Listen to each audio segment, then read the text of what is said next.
Pada saat Iran dan Rusia diembargo oleh Amerika dan Sekutu Barat, maka India dan Tiongkok tetap menikmati minyak dari Rusia dan Iran. Bahkan ketika harga minyak mentah dunia naik ke harga $80 per barelnya, maka India dan Tiongkok mendapatkan diskon harga sampai $15 per barelnya, alias hanya membeli dengan harga sekitar $55 per barel dari minyak Rusia dan Iran. Kok bisa India dan Tiongkok membeli minyak Rusia dan Iran yang lagi diembargo Amerika dan Sekutu Barat? Karena pemerintahnya, India dan Tiongkok itu punya nyali dan tidak ada orang IMF di dalam Kementerian Keuangannya. India dan Tiongkok bisa berkilah, dia beli barang bukan minyak Rusia atau Iran, tapi dia beli barang berkewarganegaraan Dubai, bukan minyak Rusia dan Iran. Apa maksudnya? Pengusaha minyak bumi dan gas di Dubai sering dipakai untuk rerouting atau pengalihan dokumen asli yang dulu dianggap ilegal menjadi dokumen internasional yang sah. Dari barang haram versi barat menjadi barang yang sah, bisa diperdagangkan,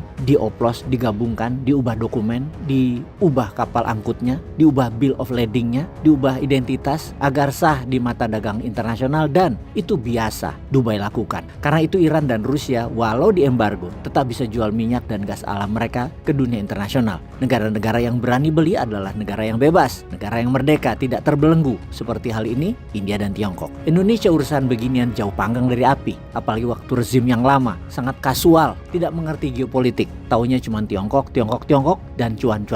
Nggak mikir power geopolitik, tidak mikir diplomasi dan kepentingan bangsa secara jangka panjang di kawasan internasional. Efeknya industri Indonesia mati suri, banyak yang tutup, hutang untuk konsumtif APBN-nya. BUMN banyak bangkrut, tapi direksinya mah kaya-kaya, pejabatnya kaya-kaya, penguasanya juga kaya-kaya. Hanya rakyat yang terbebani hutang. Itu adalah fakta. Jadi strategi percepatan ekonomi Indonesia itu bagaimana skenarionya? Seperti kita pernah jelaskan buat Tiongkok kalau akan melakukan ekspor, atau sebaiknya kita yang mengatakan kepada Tiongkok kalau Tiongkok mau melakukan ekspor ke Amerika, maka ada pelabuhan yang siap di Indonesia namanya Patimban di Subang, Jawa Barat, yang mana Tiongkok bisa melakukan rerouting dan ganti dokumen menjadi produk buatan Indonesia. Di dalam kontainer tentunya nggak usah dibuka, kalau hanya ganti dokumen dan ganti kapal langsung berangkat lagi ke Amerika. Di Indonesia kita menyiapkan lahan, kemudian semacam gudang untuk produk Tiongkok itu ganti baju, namun tetap harus ada perusahaan di Indonesianya karena pembayaran dolar Amerika tertuju ke perusahaan di Indonesia tersebut. Dan kemudian baru setelah masuk ke Indonesia, uang tersebut akan dikirimkan ke Tiongkok. Kita hanya kenakan fee transaksi aja 4-5%, dan pastinya di Bank BJB ya, karena menggunakan instrumen Jawa Barat. Fee tadi kalau transaksi Tiongkok ke Amerika nilainya adalah $600 billion,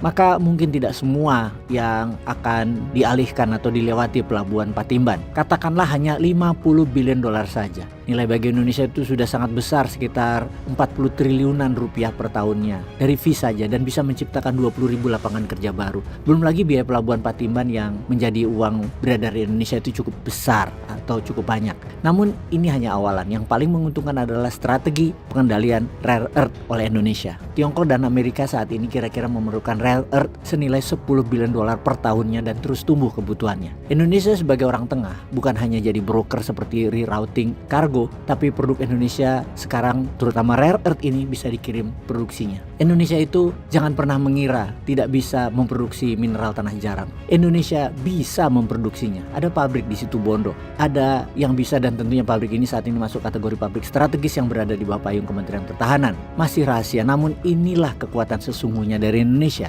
$10 billion itu kalau Amerika beli dari Indonesia, yang menanggung biaya 19% adalah rakyat Amerika itu sendiri. Karena kita nggak akan jual kalau 19%-nya tidak masuk dalam biaya, alias Amerika yang bayarin. Jadi beli minyak, gas, dan hasil pertanian barter dengan rare earth di awalnya. Bahkan kita pun masih dapat duit karena minyak bumi dan gas pertanian kan hanya transaksi jangka pendek, setahun 2 tahun selesai. Namun sejak saat itu tiap tahun Amerika harus bayar minimum $10 billion ke Indonesia, sampai seterusnya dengan kenaikan harga dan kebutuhan terus meningkat. Itu bisa 20%-an setahunnya growth pertumbuhannya. Dan ini adalah free cash baru buat Indonesia. Dan inilah kekuatan tawar yang paling menguntungkan bagi Indonesia karena perekonomian tumbuh pesat berbasis sumber daya alam sesuai pasal 33 Undang-Undang 45. Jadi kapan Satgas percepatan ekonomi ini dibangun?